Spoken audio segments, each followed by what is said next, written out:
बोलो श्री प्राणनाथ प्यारे की जय, श्री कृष्ण कन्हैया लाल की जय। तो आज असंख्य ब्रह्मांडों के ऊपर ये जो ब्रह्मांड है जिसको हम अपनी आँखों से देख रहे हैं, इसको हम एक गैलेक्सी कहते हैं। और एक गैलेक्सी में मैक्सिमम लगभग 4 अरब स्टार है, 4 अरब सितारे हैं और मुख्य रूप से 9 ग्रह है। मेन इसका संचालन सूर्य ग्रह के वजह से ये पूरा का पूरा संचालन हो रहा है, जिसमें अभी एक मिल्की वे गैलेक्सी आकाशगंगा में देखा जाए तो ऐसे करोड़ों करोड़ों मिल्की ये जिस ब्रह्मांड में हम लोग रहते हैं ऐसे गैलेक्सियाँ हैं। तो ये पूरा का पूरा संसार बहुत ही विचित्र बनाया गया है और इन असंख्य ब्रह्मांडों के ऊपर हम जानने का प्रयास करेंगे कि जैसे शास्त्रों में प्रमाण है कि जिस पृथ्वी पे हम सब रहते हैं तो इस पृथ्वी के नीचे अतल वितल सुतल तलातल महातल रसातल पाताल लोक और पृथ्वी के ऊपर पितृलोक स्वर्गलोक यमलोक जनलोक तपलोक और वैकुंठ, ये 14 लोक हैं। तो क्या इसके ऊपर भी कोई स्थान है? क्योंकि दुनिया आज तक यही जानती है कि इन 14 लोगों को चलाने के लिए ब्रह्मा विष्णु महेश जी ही संचालन करते हैं, कर्ता धर्ता सब वही हैं। और लगभग 90% लोग इन्हीं को पर ब्रह्म परमात्मा को भी नाम से जानते हैं। तो आज हम ये जानेंगे कि इन असंख्य ब्रह्मांडों के ऊपर कौन सा स्थान है, क्या लोक है कि नहीं है। तो भागवत में भी प्रमाण है और ब्रह्मवाणी में भी प्रमाण है, इसके ऊपर बहुत तरह के लोक हैं। तो बड़े ध्यान से आप सुनेंगे इस प्रसंग को कि इन असंख्य ब्रह्मांडों के ऊपर ज्योति स्वरूप का स्थान है। यहीं से प्रत्येक ब्रह्मांड के लिए जीवों की संख्या निश्चित कर हर एक ब्रह्मांड में भेजा जाता है। जीवों की चेतन शक्ति भी यहीं से प्राप्त होती है, अर्थात जीव की फैक्ट्री समझ लीजिए। अतः इस ज्योति स्वरूप को ईश्वर का मतलब जो हम सभी के अंदर स्वर प्रकट कर रहा है, वही स्वर निकल जाने पर लोग कहते हैं कि भैया वो तो धाम को चले गए, मतलब आवाज़ नहीं कर पा रहे, तो लोग तुरंत घर से बाहर निकाल देते हैं। और आज तक दुनिया ये समझती है कि जो शरीर लेके आप और हम सब घूम रहे हैं तो यही मैं हूँ। नहीं प्यारे सुंदर साथ जी, ये आप नहीं हो, ये तो शरीर ब्रह्मा जी का दिया हुआ किराए का है।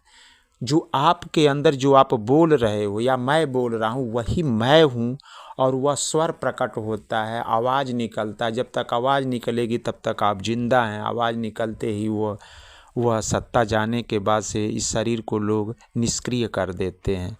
उसी को हम कहते हैं ईश्वर। और बहुत से लोग शब्द ब्रह्म भी कहते हैं, मृत्युंजय भी कहते हैं, व्यापक ब्रह्म आदि नामों से पुकारा जाता है। ज्योति स्वरूप का मंडल 1 अरब योजन का विस्तार वाला है। 1 योजन बराबर होता है 4 कोस और 1 अरब में 4 का आप गुणा कर लीजिए, लगभग 4 अरब कोस का विस्तार वाला है। इससे 50 करोड़ योजन की दूरी पर अब ऊपर गायत्री नाम की शक्ति निवास करती हैं, जो वेदों की माता कही जाती हैं, जिसमें 4 वेद ऋग्वेद सामवेद अथर्ववेद यजुर्वेद, ये चारों वेद यहाँ पर पुरुष रूप धारण करके गायन करते रहते हैं। और उसी का प्रतिबिंब इस धरती पर आया जो वेद इस दुनिया के लोग जानते हैं। और इस गायत्री माता का सभी लोग पूजन भी करते हैं, गायत्री धर्म भी लोग अपनाए हुए हैं, जो ओम भूर्भुवः तत्सवितुर्वरेण्यं भर्गो देवस्य धीमहि धियो यो न प्रचोदयात्, जिसका उच्चारण होता रहता है, वो वेदों की माता कही गई हैं। इस ब्रह्मांड में इस गायत्री जी द्वारा 4 वेद का जो ज्ञान आता है, तो इनसे ऊपर गायत्री से ऊपर मोह तत्व का स्थान है, जिसको महद ब्रह्म, निराकार, निरंजन, मोह तत्व, शून्य आदि नामों से पुकारा जाता है, जिसको शून्य लोक भी कहा जाता है। मोह तत्व से ऊपर 7 शून्य है, उनका विस्तार 1 खरब योजन है, इसको भी शक्ति कहते हैं। इनमें अनंत दिव्य लीलाएं भी मौजूद हैं। अनेक योगी पुरुषों द्वारा इसी शून्य में समाधि लगाई जाती है। ब्रह्मा, विष्णु, महेश, गायत्री, ज्योति स्वरूप और धर्मराज सबको शक्तियाँ यहीं से प्राप्त होती है।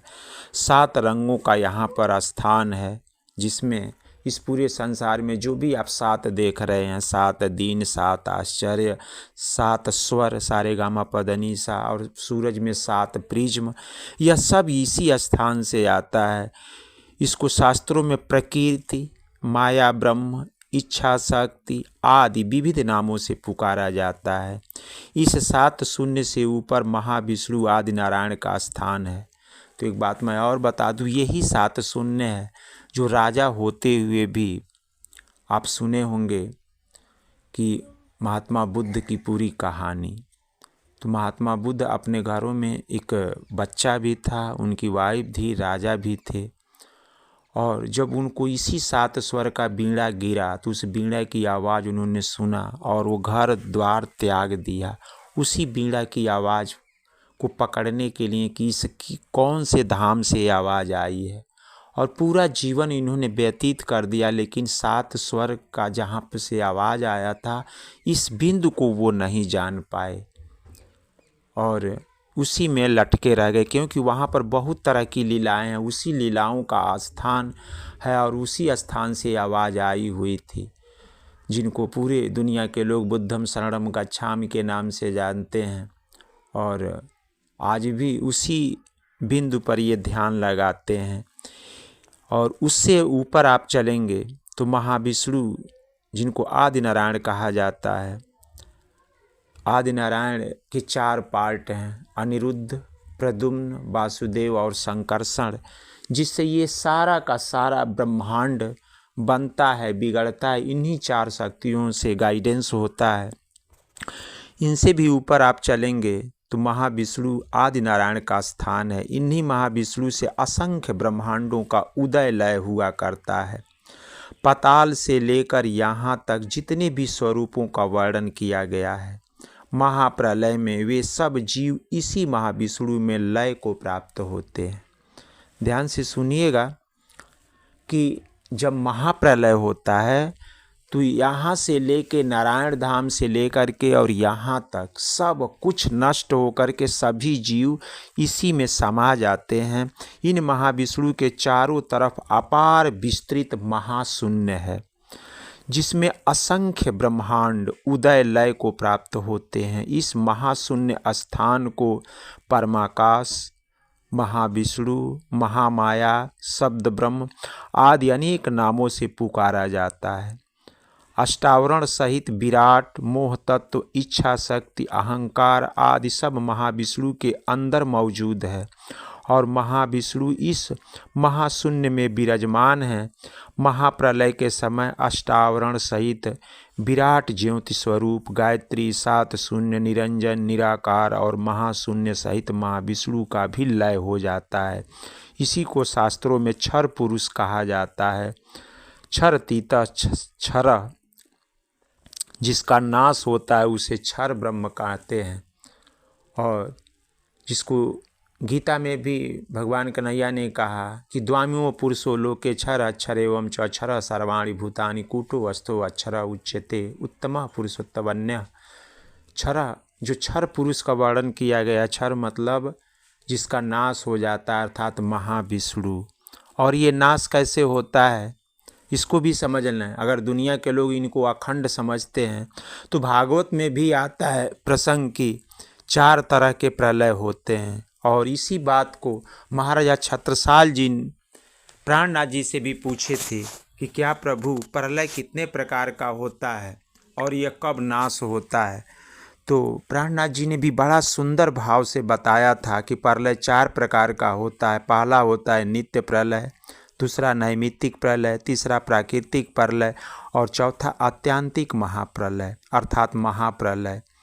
ये 4 प्रकार के प्रलय होते हैं, जिसमें प्रतिदिन प्राणियों के निरंतर हास क्षीण होते रहना अर्थात रात्रि के समय सो जाने को ही नित्य प्रलय कहते हैं।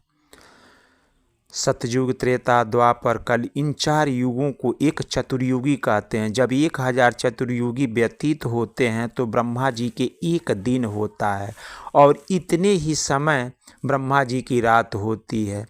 ब्रह्मा जी अपने दिन के अंत में जब रात्रि को शयन करते हैं तो शेषाई नारायण पाताल से स्वर्ग लोक अर्थात 10 लोकों को अपने अंदर लीन कर सो जाते हैं। उस समय 10 लोकों का नाश हो जाता है, उसी को नैमित्तिक प्रलय कहते हैं। उसके सोकर उठने पर फिर से ये लोग जैसे के तैसे बन जाते हैं। इस प्रकार ब्रह्मा जी जब 100 वर्ष के होते हैं तो उनकी आयु समाप्त हो जाती है। उस समय रूप, रस, गंध, स्पर्श और शब्द, ये 5 तन्मात्राएं अहंकार, मोह तत्व, ब्रह्मा, विष्णु, महादेव और शेष 3 जितने भी विराट के देवता हैं सब अपने मूल में लय हो जाते हैं। इसी को प्राकृतिक प्रलय कहते हैं। भागवत में भी यह वर्णन आता है।